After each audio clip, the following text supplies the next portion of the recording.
Ethiopia एक बहुत ही diverse country है। इसमें है माउंटेन हाईलैंड्स, हरे भरे मार्श और सूखे सवाना, और इनके बीच है वो एरिया जिसमें हमें इन सारे स्मॉल अरीना की झलक देखने को मिल जाती है। अवॉश नेशनल पार्क, जिसका एक हिस्सा है डेजर्ट, दूसरा है ओएसिस। और अपने घर की तरह यहाँ रहने वाले एक प्राइमेट की पर्सनालिटी भी उतनी ही डाइवर्स है। ये है हेमरड्रायस बबून। अपने अल्फाज के साथ ग्रुप तरह तरह के हैबिटेट से गुजरता है। पार्क से गुजरते वक्त उनका सामना होता है जमीन से और एक दूसरे से। ये है अवॉश के हेमरड्रायस।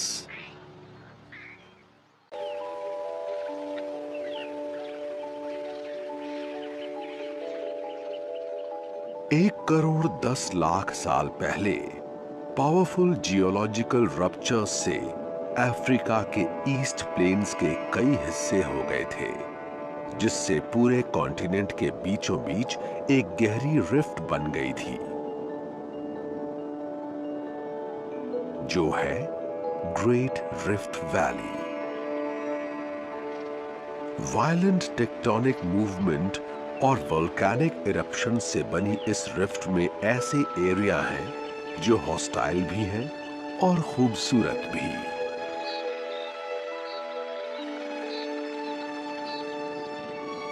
इसके नॉर्थ ईस्ट कॉर्नर पर खड़ा है एक देश जो इन अपोजिंग फोर्सेस का सबूत है।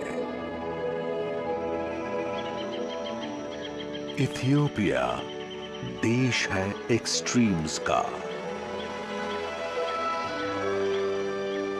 यहां पाए जाते हैं माउंटेनस हाईलैंड्स, रिवर वैलीज और एरिड डेजर्ट्स। और हर एनवायरनमेंट के बीच एक अलग प्राइमेट मौजूद है। ये एनिमल्स दुनिया के सबसे अडेप्टेबल एनिमल्स में से एक है। ये सब जगहों पर सर्वाइव करना जानते हैं, डेजर्ट से लेकर स्वैम्पलैंड तक। हर हैबिटेट के बीच के फर्क की झलक उसमें रहने वाले प्राइमेट्स की सोसाइटी में दिख जाती है।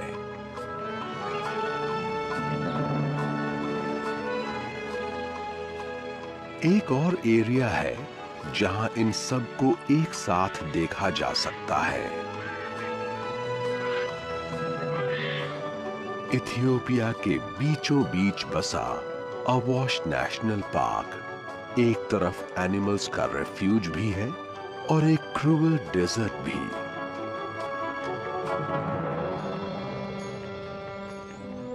सूखे मौसम में 1 महीने में 3 मिलीमीटर से भी कम बारिश होती है।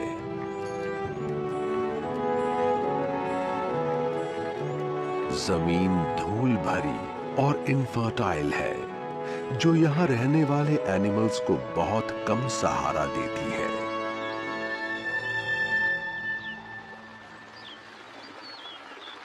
पर पार्क के अंदर छिपा है एक सुंदर ओएसिस,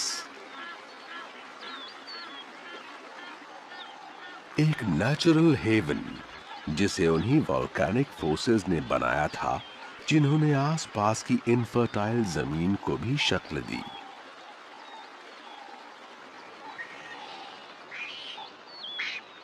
और यही वो जगह है जहां इथियोपिया का सबसे आइकॉनिक प्राइमेट रहता है,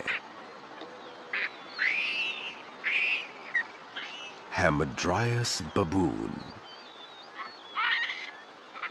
इनका घर इन्हें सहारा भी देता है और सजा भी।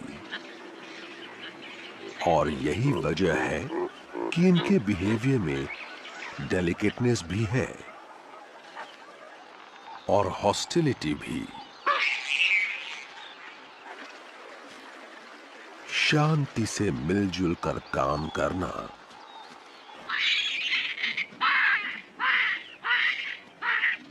और ब्रूटल कंपटीशन दोनों इनकी दुनिया के हिस्से हैं।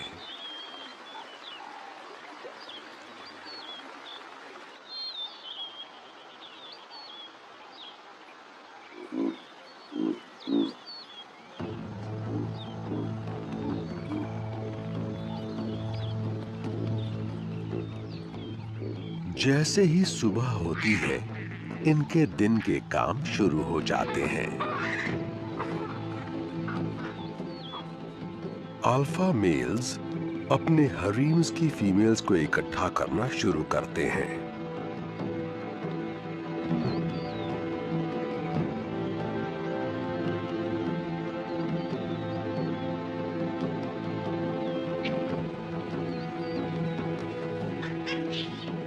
हेमड्रायस क्लैन में कई फैमिलीज होती हैं। हर एक में एक डोमिनेंट मेल होता है और हर एक मेंबर एक दूसरे की देखभाल करने के लिए जिम्मेदार होता है। सबसे छोटे मेंबर के लिए नए दिन के आने का मतलब है कि वो अपनी बदमाशी भरी उछल कूद फिर से शुरू कर सकते हैं।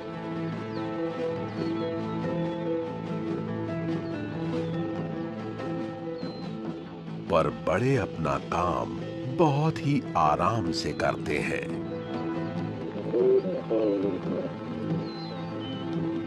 फैमिली का ध्यान अल्फा मेल पर ही रहता है और वो अपने नेबर्स के वहां साथ होने को भी टॉलरेट करता रहता है। मेल्स एरियाज को बांटते हैं, पर वो फीमेल्स नहीं बांटते। वो अपनी फीमेल्स के लिए बहुत पॉजेसिव होते हैं और अग्रेसिव भी होते हैं।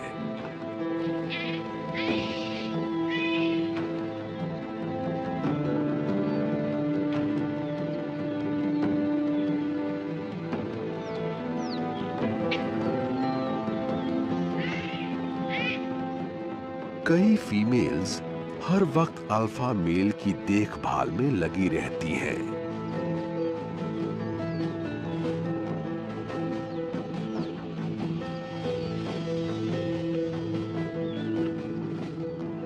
पावरफुल मेल 10 साल तक अपने हरीम को संभाले रह सकता है और वो उसकी ताकत ही है जो ये तय करती है कि हरीम पर वो कितने सालों तक रूल कर पाएगा।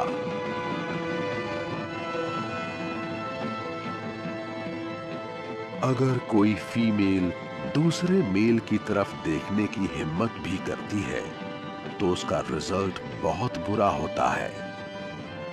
इस फीमेल के कान पर घाव के निशान और कुछ नहीं, बल्कि मेल के गुस्से के सबूत हैं।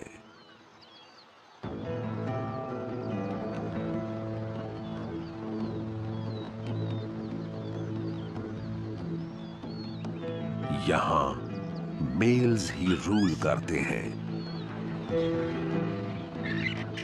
इनका एरिया भी इनके जैसा ही मजबूत और एक्साइटिंग है।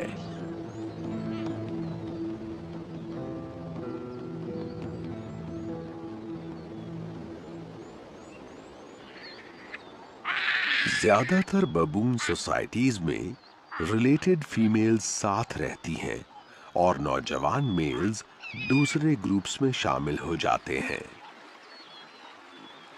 पर हेमड्रायस की बात अलग है।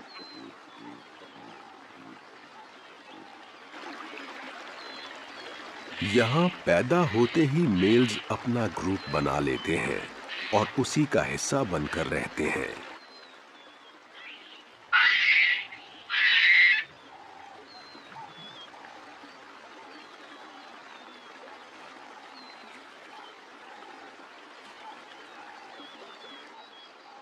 इनका पूरा सोशल स्ट्रक्चर अल्फा मेल्स पर ही टिका हुआ है। अपने गुस्से से वो ग्रुप को एक साथ रखते हैं।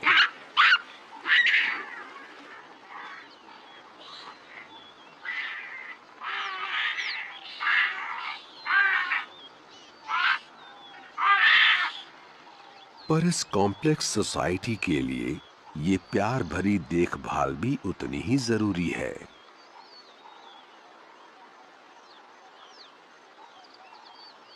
देखभाल डोमिनेंस की निशानी है। ग्रुप के उन मेंबर्स को ज्यादा प्यार मिलता है जिनके पास ज्यादा ताकत होती है।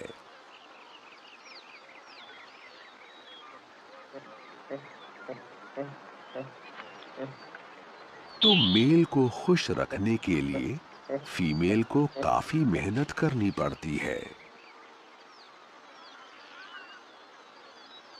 पर जब इन्हें प्रोटेक्शन की जरूरत होगी, ये मेहनत तब काम आएगी।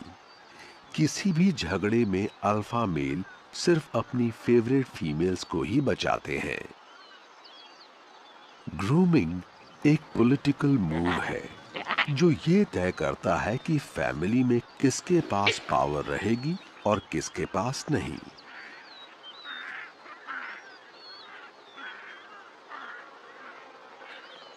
ग्रुप का सिस्टम इस यंग माँ और उसके बच्चे को सेफ्टी भी देता है और टेंशन भी।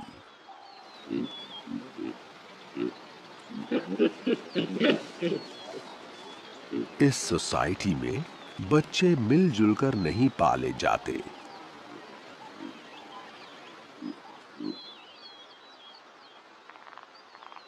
बच्चे के जन्म के बाद उसे रेज करने की रिस्पॉन्सिबिलिटी सिर्फ मां की होती है।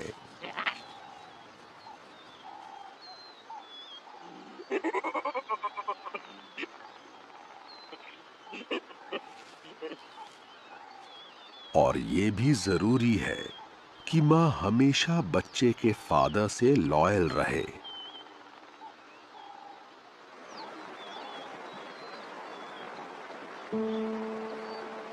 हर सुबह लीडर फैमिली को क्लिफ्स में उनके सोने की जगह से नीचे के पार्क में ले जाते हैं।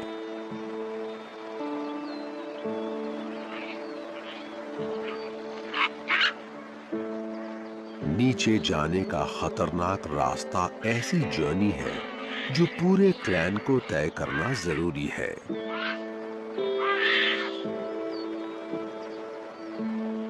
अवॉश के बाकी के मुश्किल एरियाज के मुकाबले ये क्लिफ्स इन्हें सेफ रखती हैं।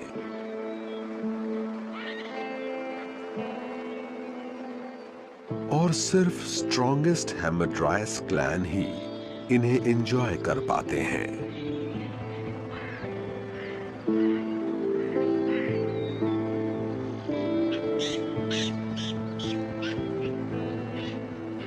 वो एनिमल्स जो पार्क के बाहरी बॉर्डर पर रहते हैं, वो एक अलग ही जिंदगी जीते हैं।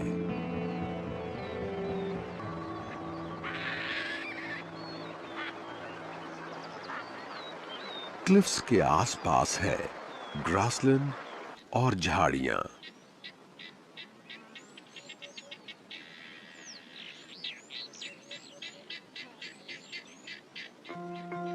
लायंस और जैकल्स जैसे प्रेडेटर्स इस हार्श टेरेन से होकर गुजरते हैं और सूखे के महीनों में 2 दिन से भी कम बारिश होने की वजह से इन एनिमल्स को सिर्फ कार्निवोर्स का खतरा नहीं रहता।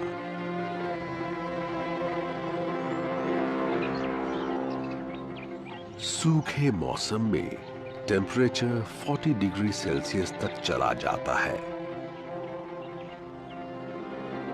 हालांकि यहां थोड़ी बहुत बारिश होती है, पर फिर भी जमीन पानी की कमी दूसरी तरह से पूरी कर लेती है। जिन जियोलॉजिकल शिफ्ट्स और वॉल्केनिक फोर्सेस ने इस रफ लैंडस्केप को बनाया है, उन्हीं से एक और अजीब सी चीज बन गई है। पूरी सेंचुरी लावा धीरे धीरे बहता रहा और ठंडा होता गया। उससे बहुत ही पोरस इग्नियस रॉक्स बन गई। जमीन के नीचे के झरने साल भर इनसे फिल्टर होते रहते हैं, जिससे अवॉश क्लिफ्स के बेस पर एक ओएसिस बन गया है। चाहे साल का कोई भी वक्त हो, ये एरिया हमेशा हरा भरा रहता है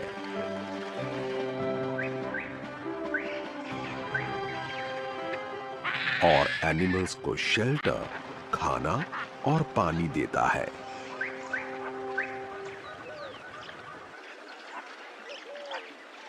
इन क्लिफ्स में कई स्पेशलिटीज छिपी हुई हैं और उतरते ही क्लैन को अपनी फेवरेट डिश मिल गई है।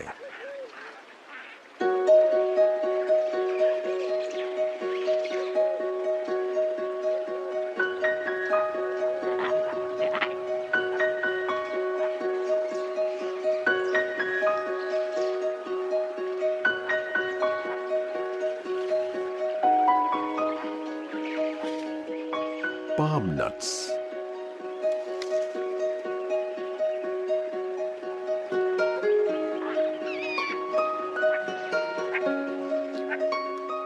हेमोड्रायस बबून्स कई तरह का खाना खाते हैं और ग्रुप का हर मेंबर इन ट्रेजर्ड फ्रूट्स को एंजॉय करता है।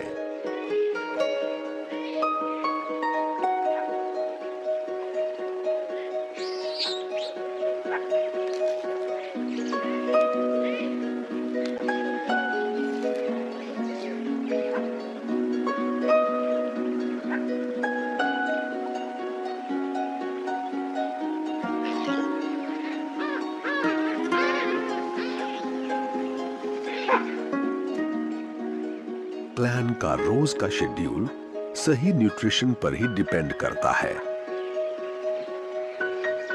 जैसे ही दिन निकलता है, वो खाने की तलाश में अवॉश पर आगे बढ़ना शुरू करते हैं।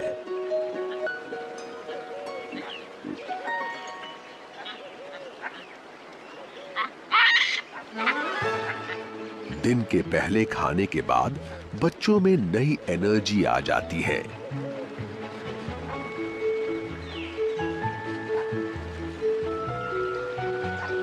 इस तरह उछल कूद और खेल के जरिए ये अपनी दुनिया को और करीब से जानते हैं।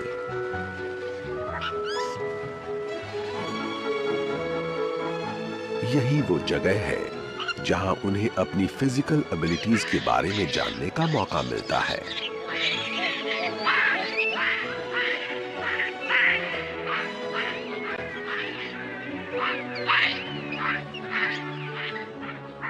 क्लैन में कई हरीम होते हैं और हर हरीम में कई नन्हे बच्चे होते हैं। सारे बच्चे साथ मिलकर मजे करते हैं।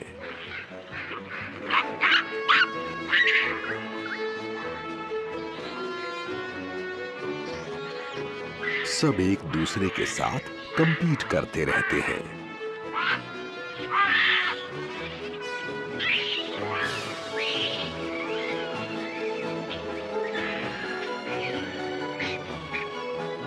और इसी तरह ये अपनी क्लाइंबिंग स्किल्स बेटर करते हैं।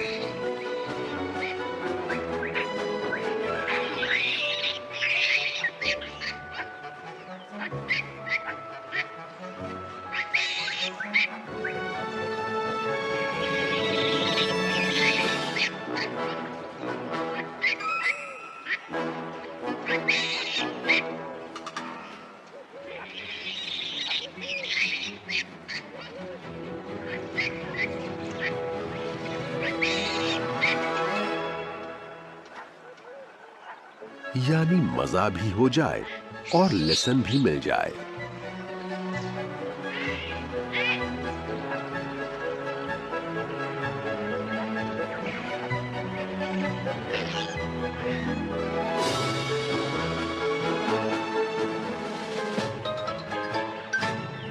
पर बड़े इस खेल कूद को बीच में ही रोक देते हैं, क्योंकि खाने की तलाश में उन्हें क्लैन के साथ आगे बढ़ना है।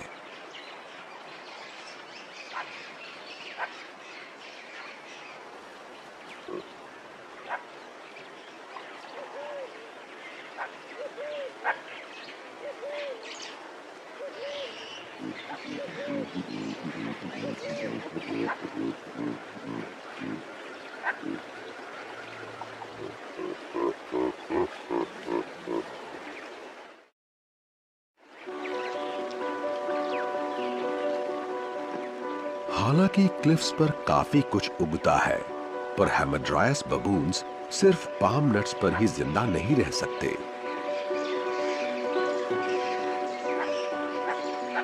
अपनी डाइट के लिए जरूरी ग्रब्स और रूट्स ढूंढने के लिए इन्हें पार्क के ड्राई सेंटर की तरफ बढ़ना होगा।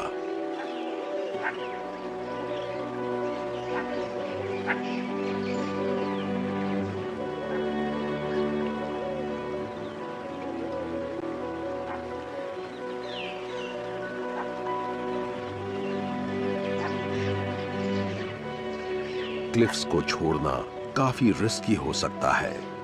अगर ओएसिस को डिफेंड नहीं किया गया तो हो सकता है कोई और क्लैन उस पर कब्जा कर ले।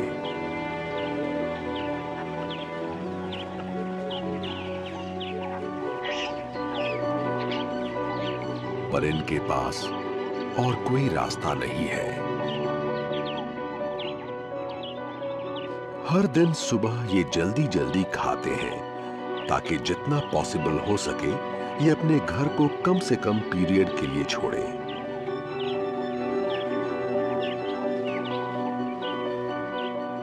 सबसे आगे रास्ता बताते हुए अल्फाज ओपन स्पेस में आगे बढ़ते हैं ताकि इन्हें थोड़ा बहुत नरिशमेंट मिल जाए।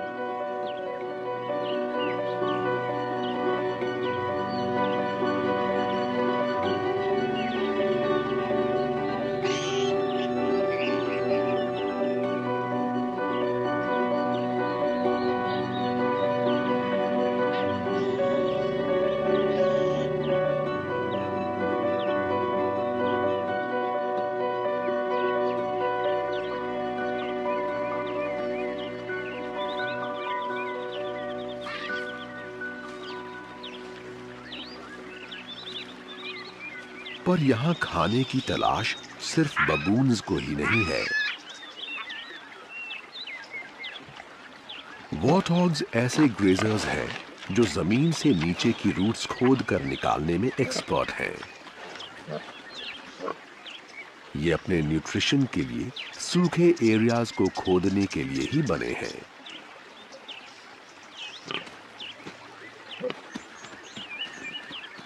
ये काफी हीट बर्दाश्त कर लेते हैं, जिससे खुद को ठंडा करते वक्त इनके शरीर का कम पानी यूज होता है।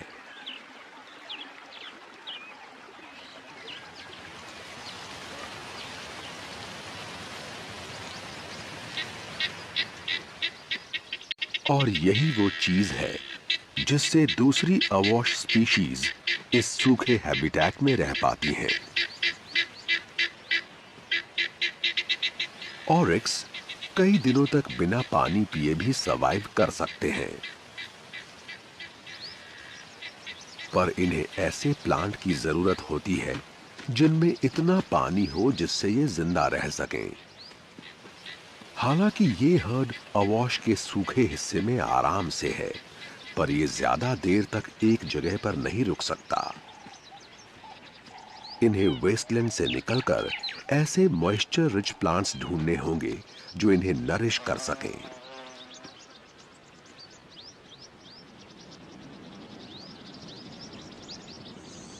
पर सिर्फ मैमल्स को ही मॉइस्चर की तलाश नहीं है। लेपर्ड टॉर्टोइज अवॉश के सूखे हिस्से में रहते हैं, पर ताजा पानी के बिना ये ज्यादा देर तक जिंदा नहीं रह सकते, तो ये हर वक्त इस इनफर्टाइल जमीन पर पानी की तलाश करते रहते हैं। इस हैबिटेट से डील करने के इनके पास कई अनोखे तरीके हैं। इनका ऊंचा डोम्ड शेल सूरज की हीट से इन्हें सेफ रखता है, जिससे ये खाने और पानी की तलाश में ओपन हैबिटेट्स में ज्यादा टाइम बिता सकते हैं।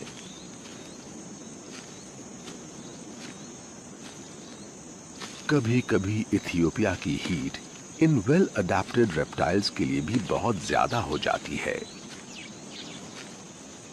तब ये झाड़ियों के बीच चले जाते हैं और इनकी ड्रॉपिंग्स में मौजूद बीज शेड और प्रोटेक्शन में उग जाते हैं, और इस तरह नए प्लांट्स का जन्म होता है।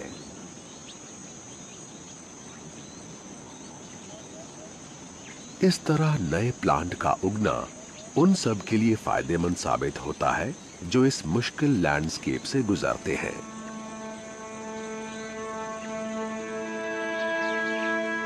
और भी बबून फैमिलीज हैं जो सूखे का सामना कर रही हैं।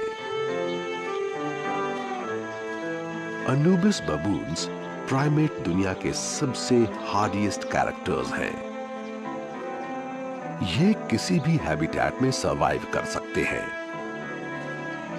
और अवॉश डेजर्ट की मुश्किलों का सामना करने के पूरी तरह काबिल हैं। ये कांटों से लेकर झाड़ियों, यहां तक कि छोटे मैमल्स और रेप्टाइल्स को भी खा लेते हैं और एक स्पीशीज के तौर पर इनकी सक्सेस की वजह यही है।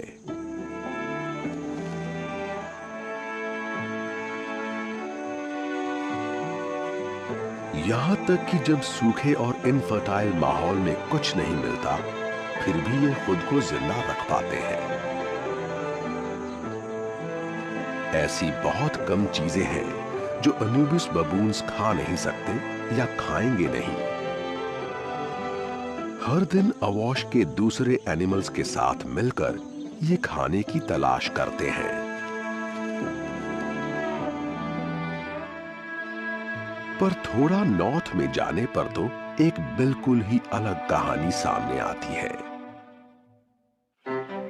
एक तरफ ज्यादातर अवॉश रफ और मुश्किलों भरा एरिया है, वहीं इथियोपिया के सिमियन माउंटेन्स हरे भरे और बाउंटीफुल हैं। कई सीधी क्लिफ्स आसमान को छूती हुई खड़ी हैं। इथियोपियन हाईलैंड्स की लंबाई तकरीबन 4,500 मीटर है और इन हाई क्लिफ्स में से पानी हमेशा बहता रहता है, जिससे साल भर ये एरिया हरा भरा रहता है।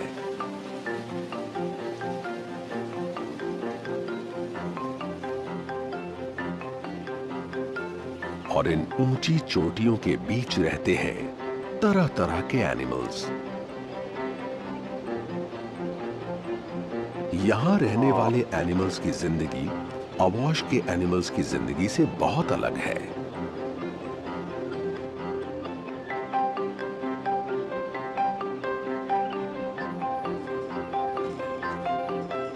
यहां न सूखे डेजर्ट है और ना ही इनफर्टाइल जमीन।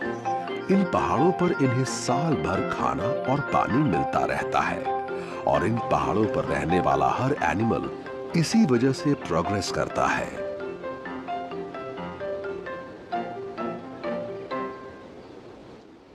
वालिया आइबेक्स पहाड़ पर 2,500 से 4,500 मीटर की ऊंचाई पर पाया जाता है। आइबेक्स को जिन प्लांट्स की जरूरत होती है वो सिमियंस के इस एरिया में ही उगते हैं। आइबेक्स को साल भर पानी की जरूरत होती है और उसके लिए वो इस नेचुरल सैंक्चुअरी के ऊपरी हिस्से पर ही डिपेंड करते हैं।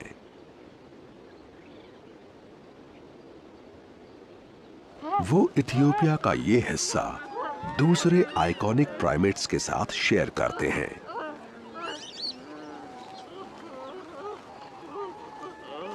जेलाडस सिमियन माउंटेन्स में 1,500 मीटर की ऊंचाई के ऊपर पाए जाते हैं। यही वो जगह है जहां वो हाई प्रोटीन घास उगती है जो उनके जिंदा रहने के लिए जरूरी है। प्राइमेट्स में सिर्फ जेलाडस ही ट्रू ग्रेजर्स होते हैं। टिपिकल बबून्स के बजाय उनकी डाइट कैटल जैसी ज्यादा होती है।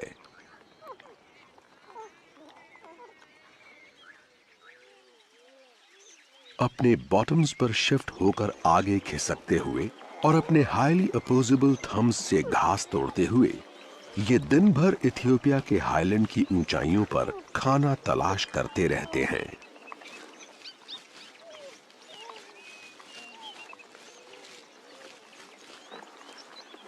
जेलाडा और हेमाड्रायस के डेली शेड्यूल में बहुत फर्क है।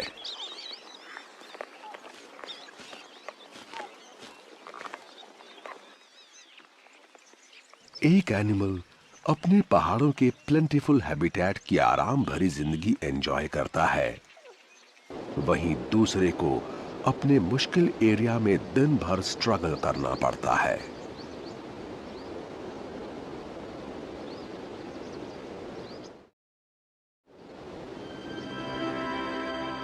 अवॉश के दो चेहरे हैं। ये एक डेजर्ट भी है और एक ओएसिस भी।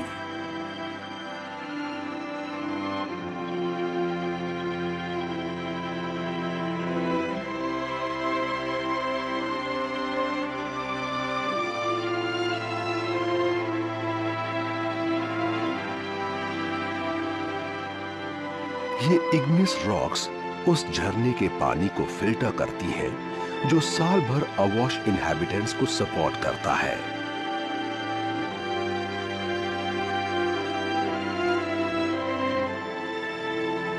इन मार्शेस से नदियां बनती हैं, जो पार्क में जाकर सूखी जमीन की प्यास बुझाती हैं।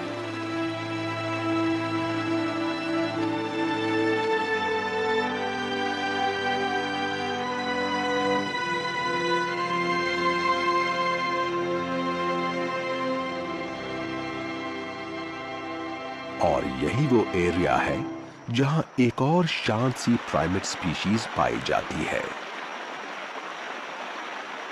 ग्रिवेट मंकीज सिर्फ घने जंगलों वाले एरियाज में और ऐसी जगह सरवाइव कर पाते हैं जहां पानी लगातार बहता रहता है। मतलब ये पार्क के स्वैम्पलैंड के आसपास ही रहते हैं और अवॉश के बीच वाले हिस्से में नहीं जा पाते।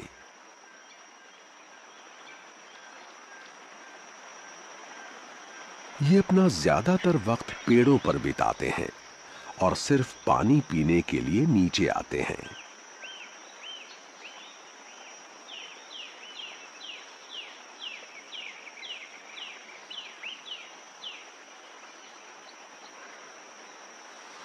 नदी के आसपास बहुत सारे खतरे मौजूद हैं।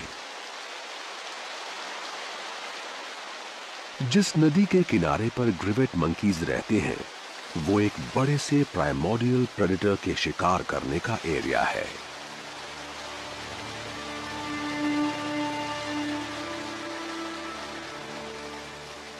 ये है नाइल क्रोकोडाइल।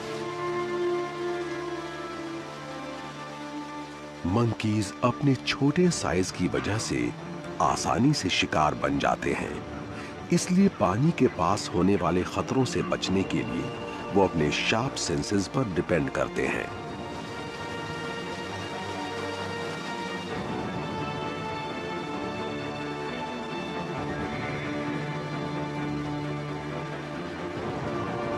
हाइपर अवेयरनेस की स्टेट में रहकर प्रेडेटर के पास आने से पहले ही ये नोटिस कर लेते हैं कि वो आ रहा है और ये जल्दी से पेड़ों की सेफ्टी के बीच भाग जाते हैं।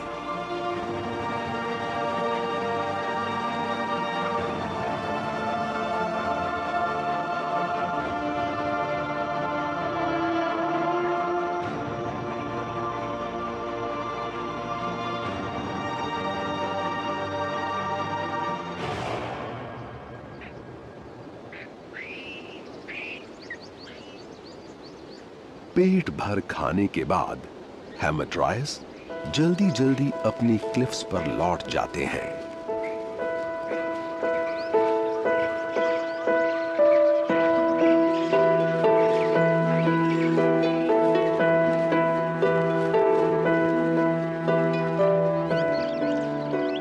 और इस क्लैन के लिए वापस लौटना जश्न मनाने की वजह बन गया है।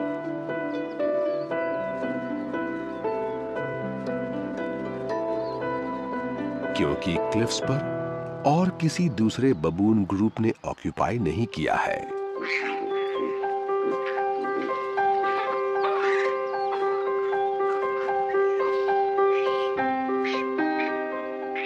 अब जब अल्फा अपने पूरे ग्रुप को सेफली घर ले आए हैं, ये कुछ देर रिलैक्स कर सकते हैं।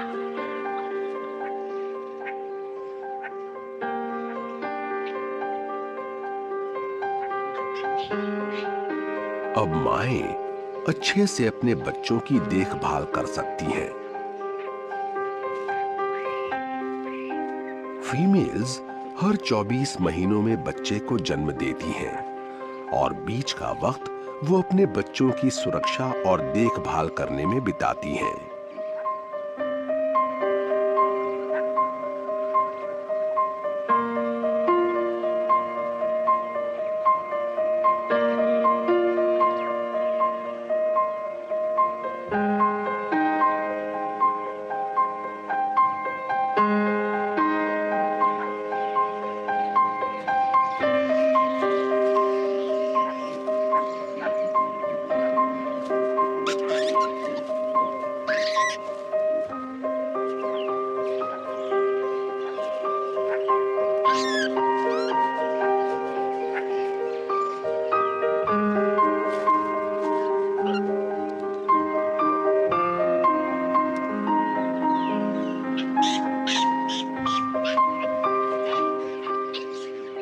दो साल के होने के बाद बच्चे इंडिपेंडेंट होकर इधर-उधर घूमने लगते हैं।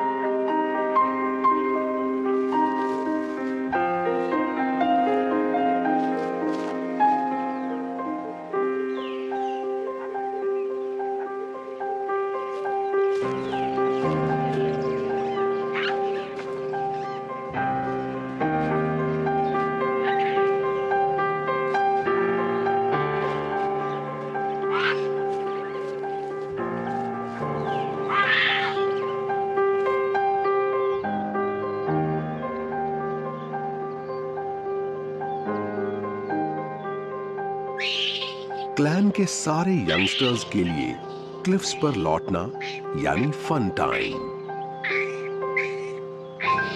और अपने घर की सिक्योरिटी में लौटने के बाद तो इनका खेलना कूदना जबरदस्त तरीके से बढ़ जाता है।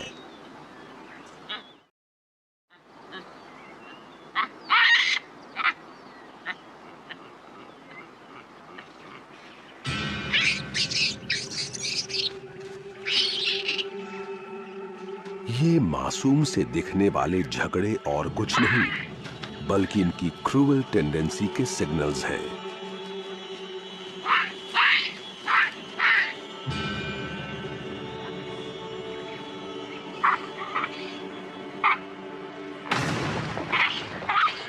मेल्स की फाइटिंग एबिलिटी और उनके एग्रेशन से उनकी सोशल स्टैंडिंग का फैसला होता है।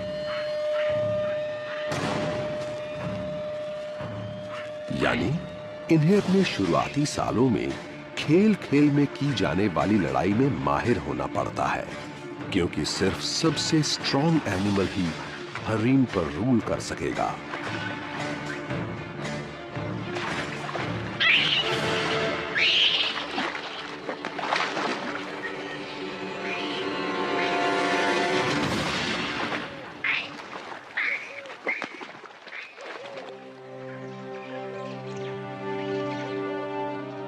कमजोर मेल्स के लिए साथी ढूंढना काफी मुश्किल काम है।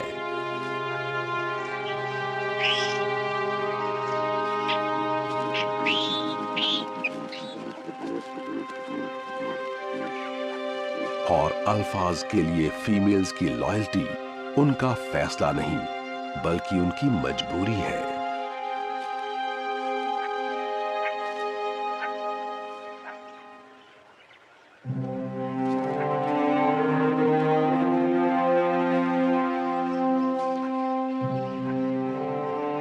और बाकी मेल्स को भी अल्फा और उसके हरीम्स की पूरी इज्जत करनी पड़ती है।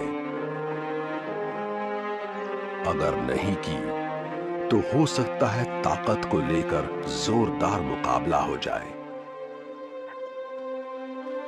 कमजोर मेल्स के लिए मेट करने का एक ही तरीका है, चुपचाप अल्फा की नजरों से दूर या किसी लड़ाई में किसी डोमिनेंट मेल को हराकर। इनका घर बहुत ही डिफिकल्ट एरिया में है और इसी वजह से हैमड्रायस एक दूसरे से टकराते रहते हैं। इनके सोशल स्ट्रक्चर में होने वाली स्ट्रगल्स इनके लिए जरूरी होती हैं।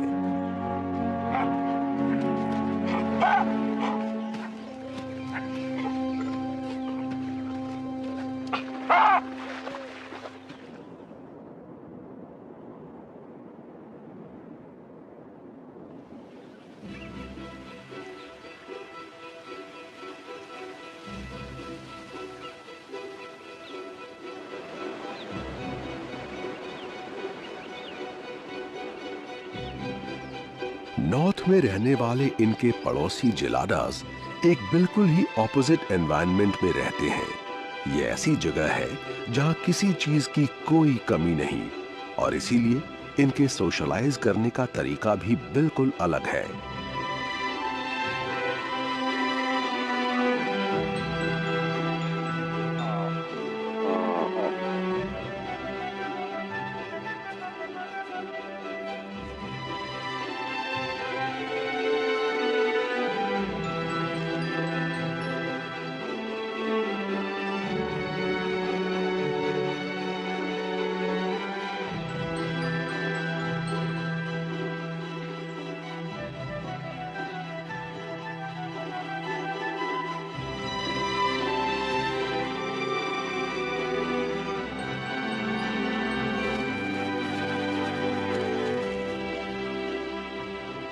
जहां एक तरफ हेमड्रायस कॉन्फ्लिक्ट के बाद भी साथ रहते हैं, वहीं जिलाडास ने अपने ग्रुप को साथ रखने का कोई और तरीका चुना है।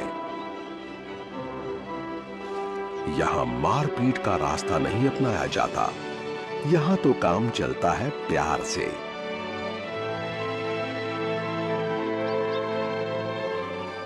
जिलाडा की दुनिया में फीमेल्स रूल करती हैं।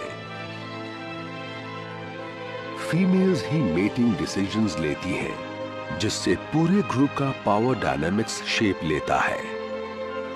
ये तय करती हैं कि अल्फा मेल्स को पावर देनी है कि नहीं।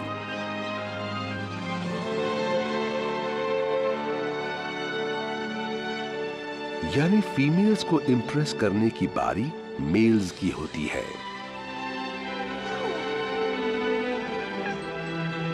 यहां अल्फा स्ट्रॉन्गेस्ट फाइटर ना होकर शांत जेंटल केयर टेकर होता है।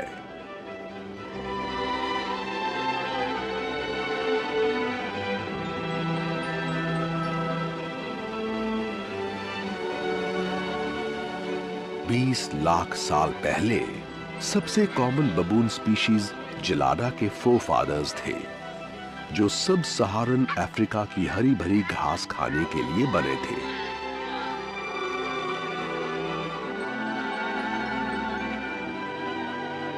जैसे जैसे मौसम ड्राई होता गया, वैसे वैसे ये घास सिर्फ इथियोपियन माउंटेन्स की चोटी पर ही पाई जाने लगी और नीचे उसकी जगह अफ्रीकन सवाना के ड्राई ग्रासलैंड्स ने ले ली।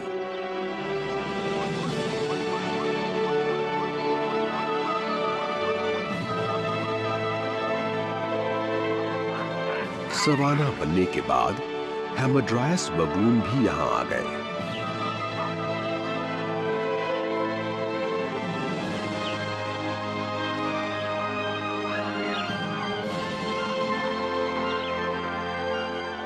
इथियोपियन माउंटेन्स की चोटियों को छोड़कर उन्होंने सब जगह जिलाडास को रिप्लेस कर दिया। आज ये दोनों स्पीशीज एक दूसरे से बिल्कुल ऑपोजिट हैं। एक को उनका विशाल माउंटेन हैबिटेट सपोर्ट करता है और दूसरी मुश्किल सवाना में जीने की कोशिश करती है। पहली स्पीशीज की हेड फीमेल्स होती है और दूसरी की डोमिनेंट मेल्स। एक पीस के साथ रहना पसंद करती है और दूसरी यकीन करती है वायलेंस में।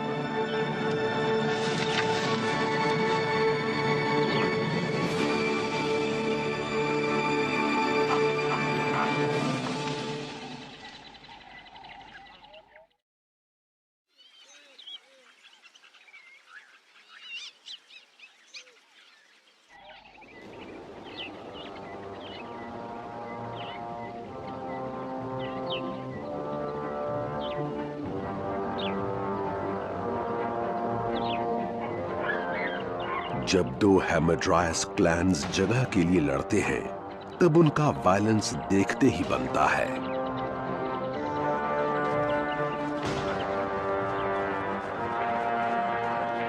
अवॉश क्लिफ्स के बेस में एक दुश्मन ग्रुप आ पहुंचा है।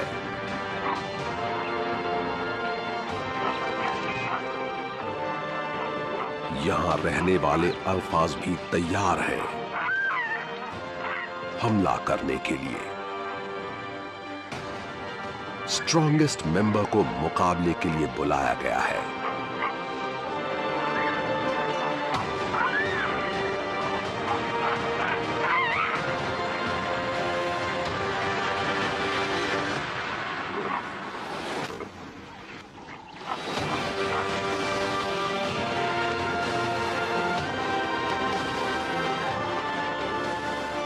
सब बहुत टेंस्ड है और बैटल शुरू होता है।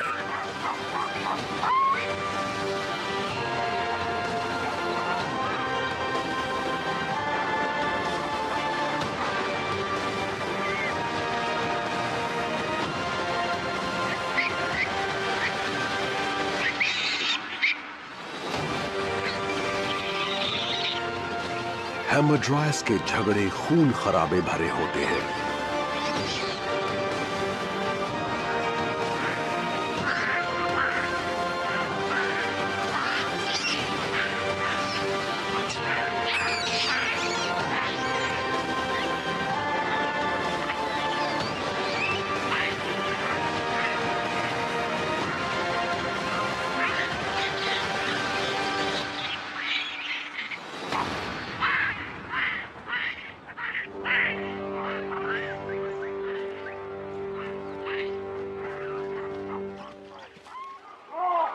पर झगड़ा ज्यादा देर तक नहीं चला।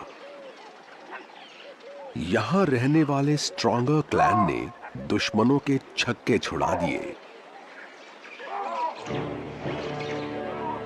और एक बार फिर क्लिफ्स में शांति है।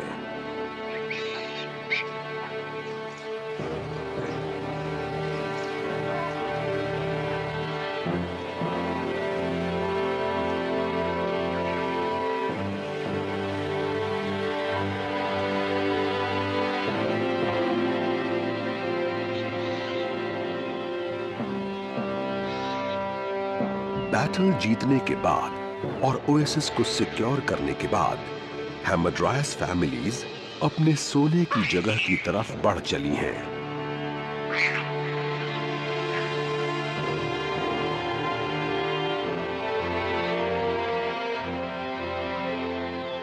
अब इनकी टेरिटरी सेफ है।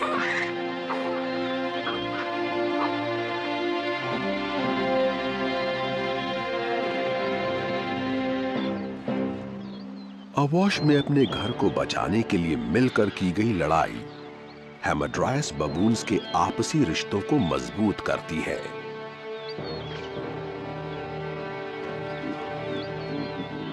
हर दिन पाक के चैलेंजेस को फेस करने के लिए ये एक दूसरे पर डिपेंड करते हैं।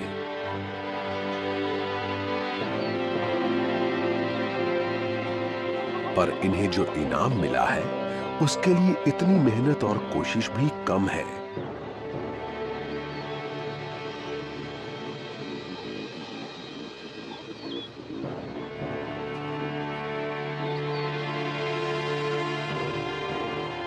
अब हरीम के सारे मेंबर्स आराम कर सकते हैं क्योंकि ये जानते हैं कि इनकी सोने की जगह अब पूरी तरह सेफ है।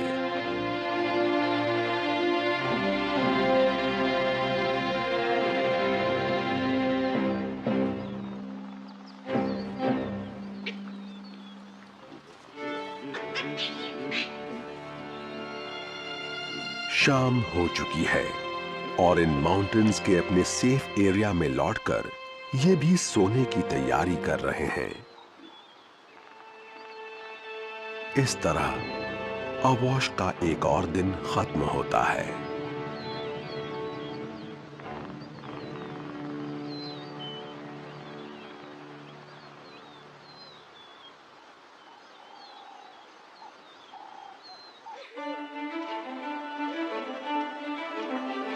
इथियोपिया में तरह तरह के वाइल्ड लाइफ किंगडम्स पाए जाते हैं,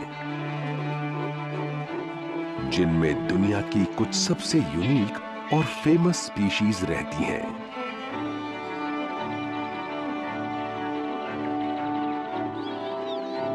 यहां रहने वाले प्राइमेट्स अपने हैबिटेट्स की तरह ही डाइवर्स हैं।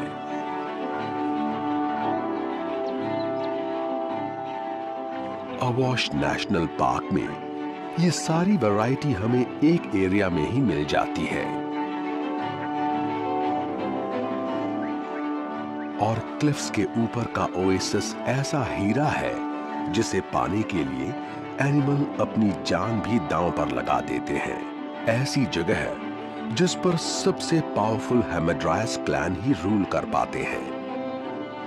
यहाँ रहने वाली क्लैंस की जिम्मेदारी उनके अल्फाज की होती है और फैमिली के लिए सही खाना ढूंढने के लिए उन्हें पूरे पार्क का चक्कर लगाना पड़ता है।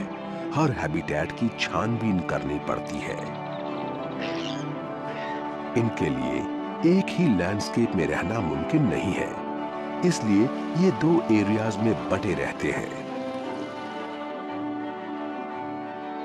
ये मिलन है प्यार और नफरत का, जिससे ये दुनिया का ऐसा फोर्ट्रेस बन गया है जो जेनरस भी है और मुश्किल भी। जमीन और एक दूसरे से इनकी रोज की स्ट्रगल्स से हमें एक फैसिनेटिंग सोसाइटी की झलक मिलती है। ऐसी सोसाइटी जो कॉन्फ्लिक्ट्स, विक्ट्री और सीक्रेट्स के लिए जानी जाती है।